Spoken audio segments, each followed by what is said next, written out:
Kisah Legenda Keris Nogo Sosro dan Sabuk Inten.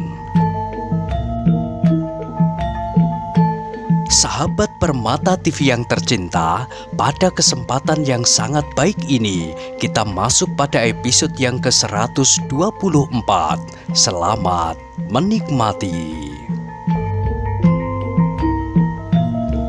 Dalam kisah sebelumnya diceritakan, ketika matahari kemudian menjenguk dari atas perbukitan dan melemparkan sinarnya yang pertama, Wanamerta dan kawan-kawannya telah jauh dari setiap bahaya yang mengancam. Mereka dapat berjalan dengan tenang menuju ke perkemahan.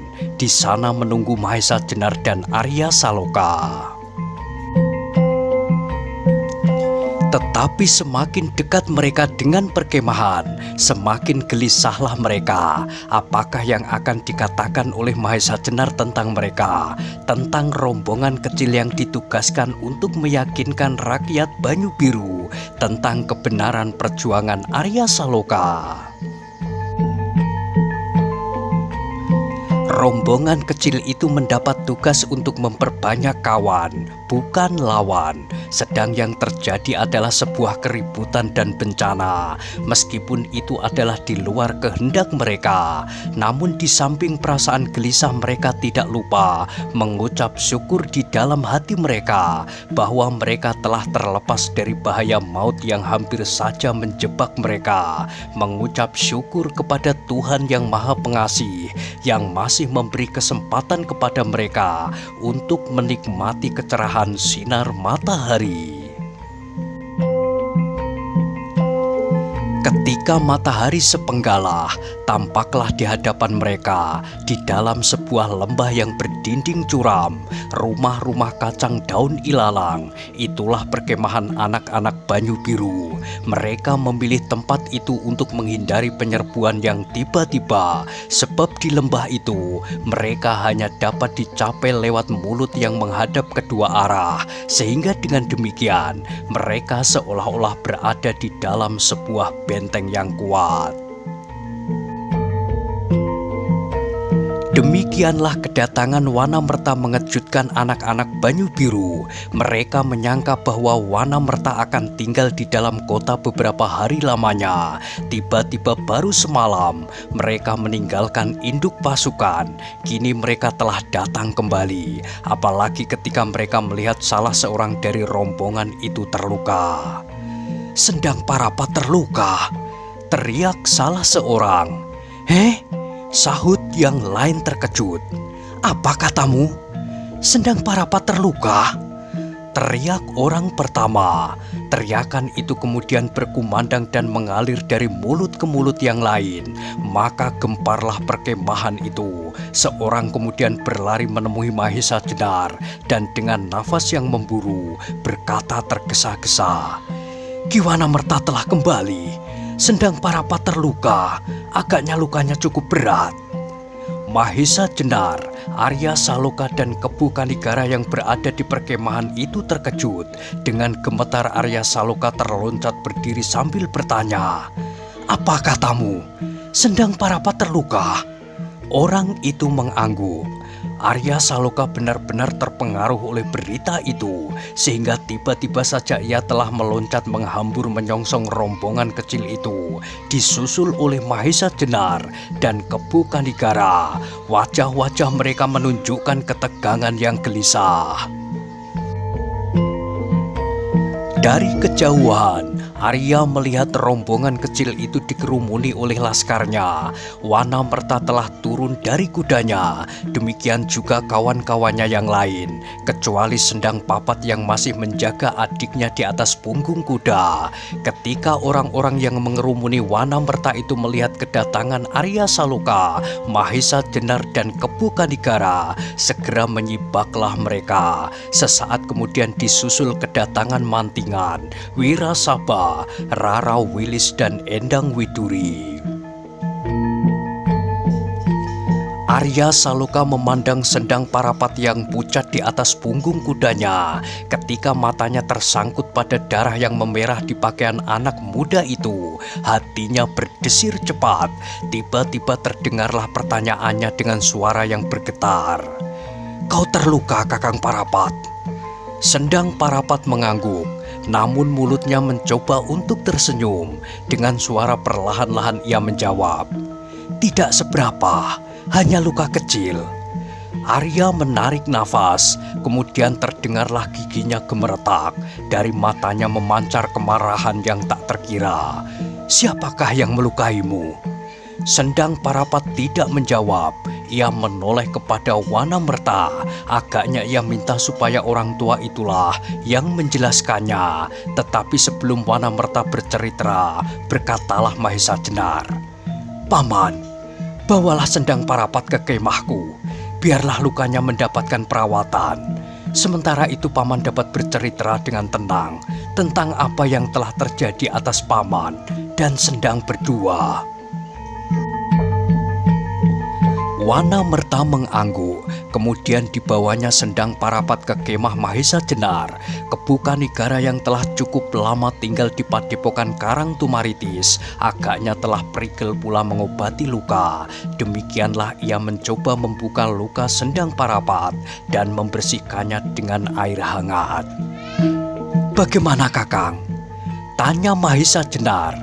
Sedangkan Arya Saloka menjadi gelisah, mondar-mandir di dalam ruangan itu. "Mudah-mudahan luka ini segera sembuh," jawab Kebu Kanigara yang kemudian mengobati luka-luka dengan ramuan dedaunan dan akar-akaran yang memang sudah disediakan. Ketika Sendang Parapat telah dibaringkan, maka mulailah Mahesa Jenar bertanya kepada Wanamerta, "Apa yang telah terjadi dengan rombongan kecil itu?" Dengan hati-hati Wanamerta menceritakan semua yang telah dialaminya sejak ia menginjakkan kakinya di kota sampai ia meninggalkan kota itu tanpa menyembunyikan atau menambahnya sama sekali. Diceritakan pula bagaimana Sendang Parapat seolah-olah menjadi gila ketika ia mengira adiknya telah mati, sehingga bagaimana mungkin seorang penari sampai hati membakar seperangkat gamelan. Mahesa Jenar mendengarkan setiap kata-kata Wanamerta dengan seksama. Demikian juga Arya Saloka dan Kebu Kanigara. Bahkan pada wajah Arya Saloka kemudian tergores luka di hatinya, sehingga keringat dingin membasahi dahi serta punggungnya. Ia merasa bahwa Wanamerta telah berusaha sedapat-dapatnya untuk menghindari bentrokan yang mungkin terjadi. Namun agaknya orang-orang yang menentangnya itu benar-benar telah kehilangan jantungnya. Sedangkan Wanamerta kemudian menjadi gelisah kembali. Bagaimanakah penilaian Mahesa Jenar kepada hasil pekerjaannya? Ketika Wanamerta telah berhenti bercerita, terdengarlah Mahesa Jenar menarik nafas dalam-dalam. Ruangan itu kemudian menjadi sepi senyap. Semuanya menunggu apakah yang akan dikatakan oleh Mahesa Jenar. "Paman," terdengarlah Mahesa Jenar berkata perlahan-lahan, "kalau demikian, maka peristiwa itu dapat berakibat buruk. Hari ini orang-orang Pamingit pasti akan mengadakan tindakan-tindakan yang dapat melukai hati rakyat Banyu Biru sebagai pembalasan dendam." Semua terdiam. Wanamerta sendiri menyadari hal itu. Karena itu ia berusaha sedapat-dapat menghindarkan diri dari setiap bentrokan yang terjadi. Tetapi ia tidak berhasil. Kemudian terdengar Mahesa Jenar meneruskan, "Tetapi bukanlah salah Paman." Wanamerta menarik nafas. Syukurlah kalau Mahesa Jenar mengetahui kesulitan yang dihadapinya pada waktu itu. Dalam pada itu Mahesa Jenar menyambung kata-katanya pula, "Tetapi siapakah yang telah berusaha untuk menyelamatkan Paman dari tangan orang-orang Pamingit itu?" Wanamerta menggeleng lemah. "Aku tidak dapat mengetahuinya, Ngger." "Aneh, Mahesa Jenar bergumam. Tetapi keempat kawan-kawannya dapat dikenal oleh Kiprana, sahut Sendang Papat. Mereka adalah putra-putra dan kemenakan Ki Lemah Telasih yang juga disebut Ki Banyu Biru. Tetapi yang seorang itu tak diketahuinya. Bagaimana dengan tanda-tanda yang dimilikinya? Tanya Mahesa Jenar pula. Kemudian Wanamerta mencoba untuk menggambarkan tokoh anak muda yang aneh itu. Tiba-tiba Widuri tertawa, dan suara tertawanya telah mengejutkan semua orang yang berada di dalam ruangan itu. Ketika ia sadar bahwa seluruh perhatian tertumpah kepadanya, ia menunduk malu. "Kenapa kau tertawa?" tanya ayahnya.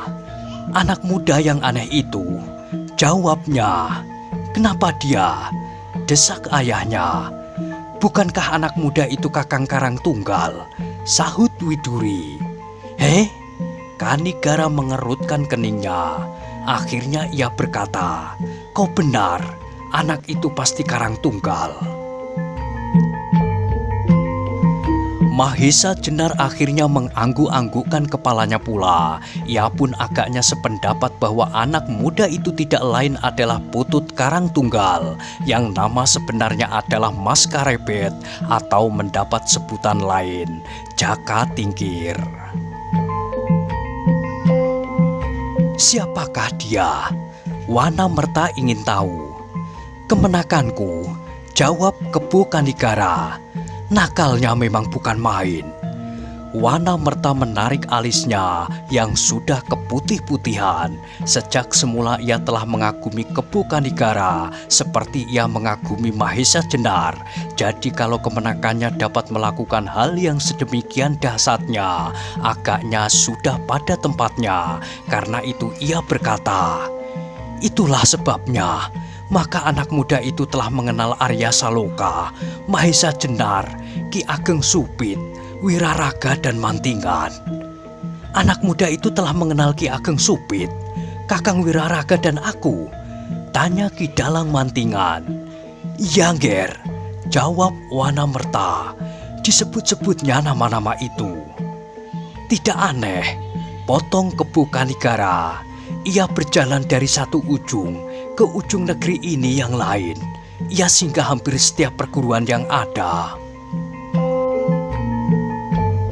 "Luar biasa," terdengar hampir setiap mulut bergumam. Namun mereka tidak lama terpaku pada anak muda yang aneh itu, sebab mereka pun pada saat itu menghadapi keadaan yang cukup gawat. Meskipun di dalam hati Mahesa Jenar dan Kebo Kanigara terselip pula pertanyaan, kenapa Jaka Tingkir itu tiba-tiba saja berada di Banyu Biru?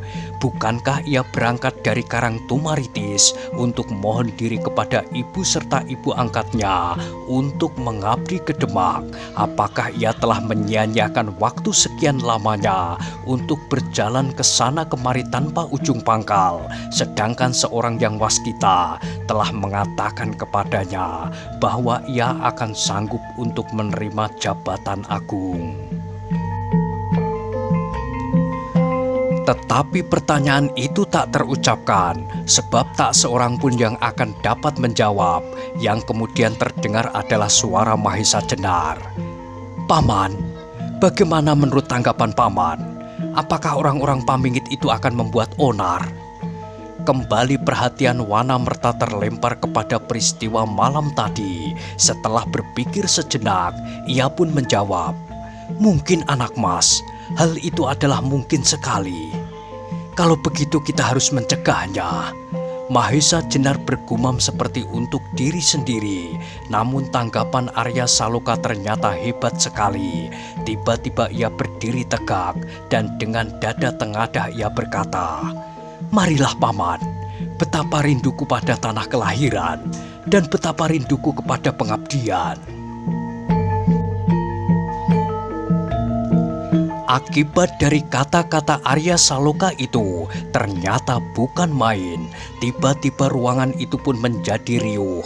Wanamerta, Sendang Papat, Bantaran, Panjawi dan para pemimpin laskar Banyu Biru yang lain tiba-tiba serentak berkata, Kita serahkan jiwa raga kita untuk kampung halaman, untuk masa depan tanah kelahiran.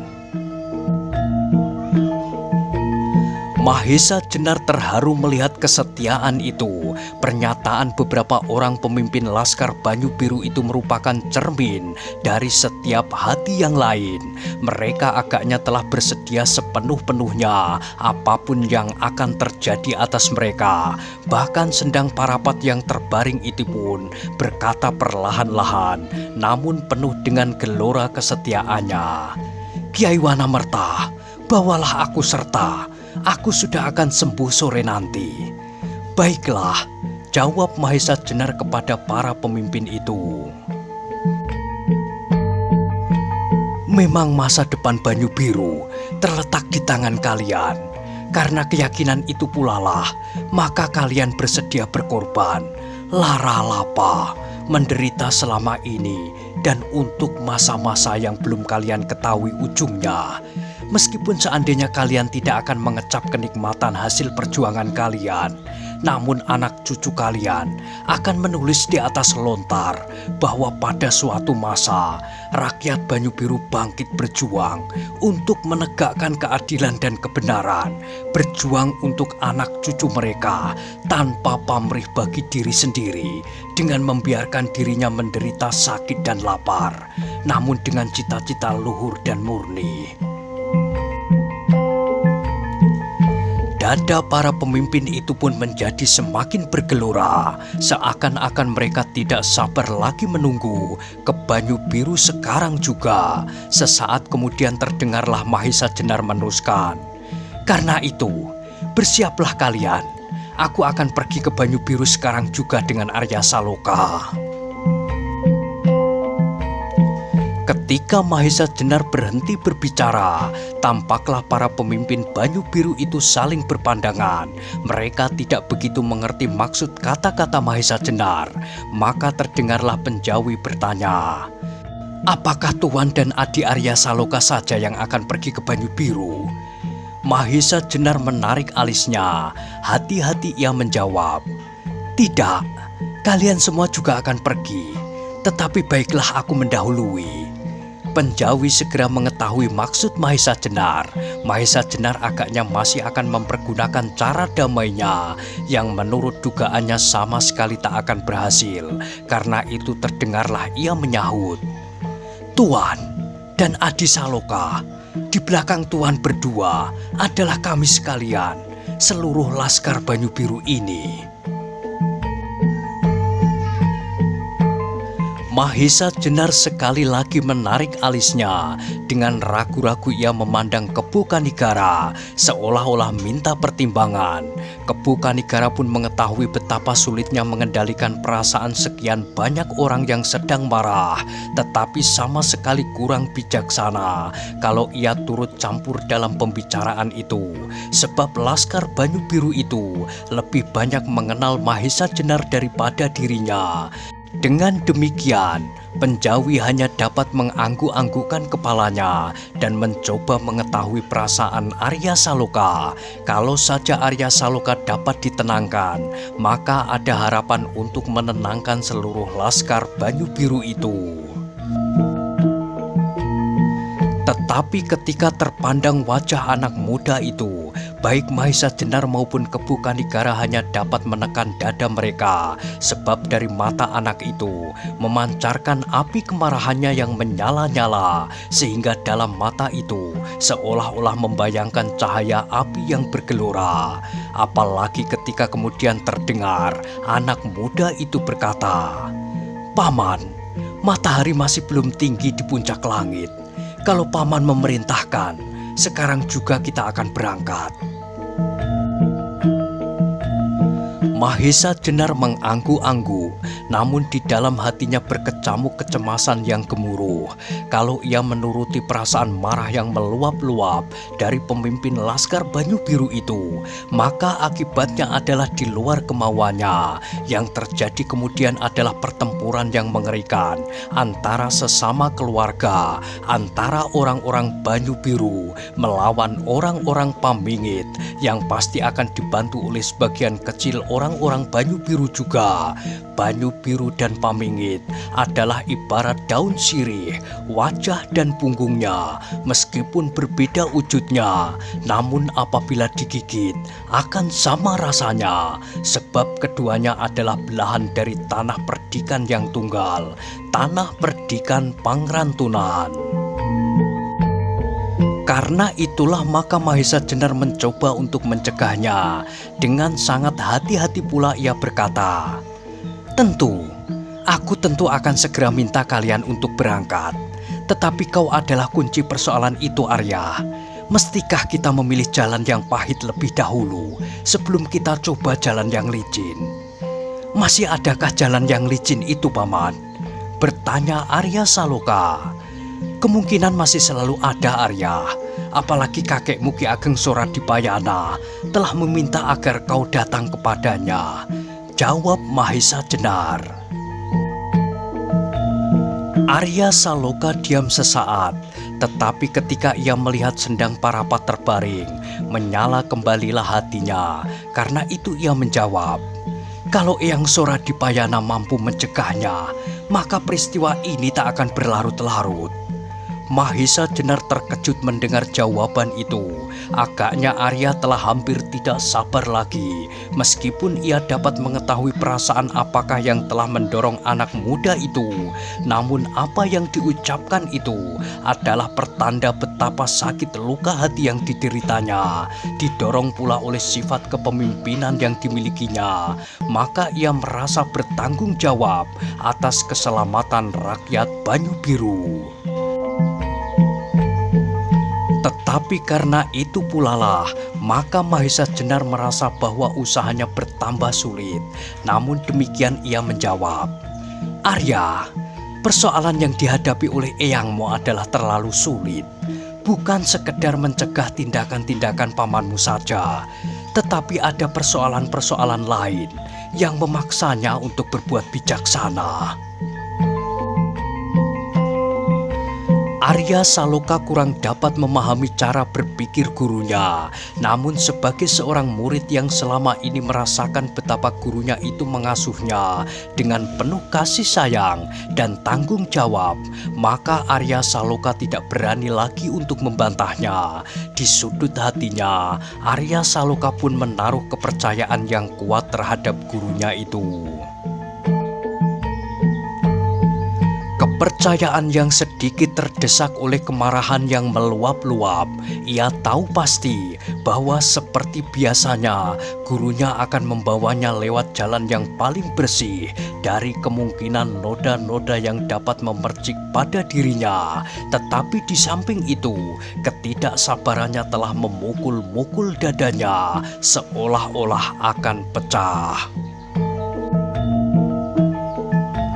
Mahesa Jenar pun tahu bahwa kalau kemudian Arya Saloka itu diam, bukanlah karena ia dapat meyakini kata-katanya. Kediaman anak itu baginya seperti apa yang tertutup sekam, namun api itu tetap menyala di dalam. Karena itulah Mahesa Jenar harus dapat mengambil sikap yang sebijaksana mungkin. Ia harus tidak mematahkan anak-anak Banyu Biru, namun ia pun tidak dapat membiarkan anak-anak Banyu Biru itu menjadi korban ketergesa-gesaan mereka. Setelah berpikir sesaat, terdengarlah Mahesa Jenar berkata, Arya Saloka, siapkanlah laskarmu, kita berangkat bersama-sama. Sambutan atas ucapan itu terdengar seperti gunung meledak. Laskar Banyu Biru itu pun bersorak dengan riuhnya. Tiba-tiba di dalam ruangan itu menari-narilah ujung-ujung senjata, seperti anak-anak yang riang berloncat-loncatan, berkilat-kilat ujung-ujung pedang, tombak, keris dan sebagainya, diiringi oleh janji setia yang diucapkan tak teratur berebut keras. Para pemimpin Laskar Banyu Biru itu pun kemudian berpencaran ke pasukan masing-masing. Sesaat kemudian riuhlah perkemahan itu. Semua hari bersama-sama menyanyi. kembali ke kampung halaman, kembali ke tanah kelahiran, enyahkan kelaliman dan tegakkan keadilan. Arya Saloka pun menjadi bergembira pula. Semakin cepat ia sampai ke kota itu, akan semakin baiklah baginya. Banyu Biru bagi Arya Saloka mempunyai daya tarik yang tak ternilai besarnya, di samping perasaan keadilannya yang terinjak-injak. Karena itu, tanpa dikehendakinya, ia pun melompat keluar dari ruangan itu. Dengan wajah berseri ia melihat laskarnya mempersiapkan diri. Ia berjalan dari satu kemah ke kemah yang lain. Ia melihat kelompok demi kelompok, seolah-olah ia ingin mengetahui segenap kekuatan yang ada dalam laskarnya. Namun dalam pada itu, di dalam kemahnya, Mahesa Jenar duduk termenung. Ia tidak dapat pergi meninggalkan laskar Banyu Biru dalam keadaan yang demikian. Sebab di luar pengawasannya, dapat saja mereka melakukan hal-hal yang justru merugikan nama baik mereka dan bertentangan dengan tujuan mereka. Tetapi untuk membawa mereka serta, agaknya juga akan menjadi persoalan. Bagaimana sebaik-baiknya menghentikan mereka dan memberi kesempatan kepadanya untuk menemui Ki Ageng Soradipayana bersama-sama dengan Arya Saloka. Ia masih mengharap kewibawaan orang tua itu atas putra serta cucunya. Kepu Kanigara pun agaknya menemui kesulitan dalam persoalan ini. Perlahan-lahan ia berkata, "Mahesa Jenar, tipislah harapan kita untuk menempuh jalan lain kecuali bertempur. Sebab laskar Banyu Biru sudah sedemikian lama menahan diri dan Arya Saloka sendiri tampaknya tidak sabar lagi." Mahesa Jenar mengangguk-angguk. Ia masih mempunyai harapan untuk menghentikan pasukan itu di tengah jalan dan membiarkan mereka menunggu sesaat. Tetapi bagaimanakah caranya sehingga tidak menimbulkan kejengkelan pada laskar yang setia itu? Kalau Arya dapat kau tenangkan, Mahesa Jenar, mungkin seluruh laskar ini pun akan tunduk pada perintahnya. Sebab api di dalam dada mereka itu pun semakin berkobar ketika Arya Saloka berada di antara mereka. Lanjut Kepu Kanigara. Tak ada jalan untuk berbuat demikian, Kakang. Arya telah waringuten. Agaknya ia tak dapat diajak berunding lagi. Meskipun seandainya ia diam, namun kediamannya itu justru berbahaya bagi dirinya. Jawab Mahesa Jenar. Ya, jawab Kepu Kanigara pendek. Kau benar. Kembali ruang itu ditekan oleh kesenyapan. Masing-masing mencoba mencari jalan untuk memecahkan persoalan laskar Banyu Biru yang meluap-luap itu. Tiba-tiba dalam kesenyapan itu terdengar Rara Wilis berkata kepada Endang Widuri, "Endang, bagaimana perasaanmu saat ini? Apakah kau bergembira pula seperti Arya Saloka?"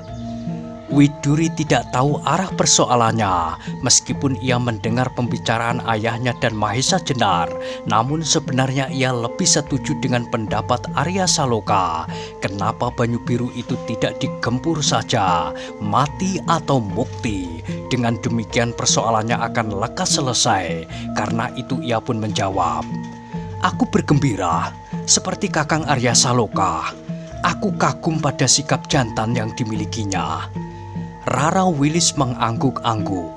"Kau pun bersikap jantan," katanya. "Kenapa aku?" sahutnya. "Aku hanya sekedar bergembira melihat sikapnya." Rara Wilis tersenyum. Seperti bergumam ia berkata kepada diri sendiri, "Aku teringat pada cerita Purwa pada saat menjelang Baratayuda. Orang-orang Pandawa pun menjadi ragu-ragu. Apakah mereka harus berjuang melawan sanak kadang mereka sendiri? Tetapi akhirnya pertempuran itu pun tak dapat dihindari. Tak dapat dihindari meskipun segala usaha damai telah dicoba. Prabu Duryodana lebih senang mendengar nasihat Durna daripada pamannya sendiri, di antaranya Resi Bisma, seorang resi yang bijaksana, dan Prabu Salya, mertua Prabu Duryodana sendiri. Yang mendengar cerita itu pun berdiam diri, masing-masing dengan tanggapannya sendiri, namun tak seorang pun yang memotong cerita itu. Ketika Bisma gugur, lanjut Wilis, para kadang Pandawa masih sempat menghadap resi yang dipundi-pundi itu. Mereka masih sempat minta maaf dan minta pangestu kepadanya. Demikian juga sebelum Prabu Salya gugur, Nakula dan Sadewa sempat mengharap orang tua yang sakti itu. Dengan air mata mereka berdua minta agar mereka dijauhkan dari dosa mereka, karena mereka harus bertempur melawan saudara-saudara mereka yang lebih tua. Sekali lagi Rara Wilis diam sesaat. Widuri mendengarkan dengan penuh minat, tetapi wajahnya telah berubah dari semula. Ketika kedua junjungan para darah Barata itu gugur, menyesallah kedua belah pihak. Tetapi lebih menyesal lagi mereka, seandainya mereka tidak sempat menghadap sebelumnya. Mohon maaf segala kekhilafan lahir batin, dan akan lebih menyesal pula lah mereka, seandainya sebelum Baratayuda itu mulai, mereka belum bersimpuh di hadapan para junjungan itu. Wilis meneruskan. Widuri menarik nafas, otaknya memang benar-benar cemerlang seperti bintang pagi. Sebelum Rara Wilis meneruskan, Widuri berkata perlahan-lahan, "Bukankah Kakang Arya Saloka mempunyai junjungan pula di Banyu Biru? Bukankah eyang Kakang Arya Saloka itu berada di sana dan mungkin akan gugur pula dalam bentrokan ini?" Rara Wilis mengangguk-anggukkan kepalanya. Dengan perlahan-lahan pula ia menjawab, "Tak seorang pun yang mampu menyampaikan kekhilafan ini kepada Arya Saloka. Bukankah kau mau menolongnya supaya ia tidak akan menyesal sepanjang hidupnya kelak?" Widuri memandang ayahnya, Mahesa Jenar, Wilis dan orang-orang lain di dalam ruangan itu dengan senyum yang kecil. Tiba-tiba ia merasa berbahagia menerima tugas itu. "Tidak adakah orang lain yang dapat berbuat demikian?" bisik hatinya. "Akan aku coba," katanya, "supaya Kakang Arya Saloka tidak berbuat kesalahan. Bukankah maksud bibi sebaiknya Kakang Arya Saloka sowan kepada eyangnya Ki Ageng Soradipayana? Bukankah dengan demikian Paman Mahesa Jenar dapat melaksanakan rencananya? Namun apabila rencana itu gagal, Kakang Arya Saloka tidak akan menyesal seandainya eyangnya itu gugur seperti Resi Bisma, sebab ia telah bersujud di bawah kakinya." Semua yang mendengar percakapan itu menarik nafas dalam-dalam. Mahesa Jenar mengucap syukur dalam hati atas kelincahan perasaan Rara Wilis. Sebagai seorang gadis yang mempunyai tanggapan yang lebih halus terhadap pergaulan Arya Saloka dan Endang Widuri. Tanpa disengaja, ia mengamat-amati gadis itu seperti belum pernah melihat sebelumnya. Dalam keadaan yang sedemikian, Mahesa Jenar sempat juga sekali lagi mengagumi gadis itu. Nah, bagaimanakah kisah selanjutnya? Silahkan ikuti terus kisah legenda Keris Nogo Sosro dan Sabuk Inten pada episode berikutnya. Sampai jumpa.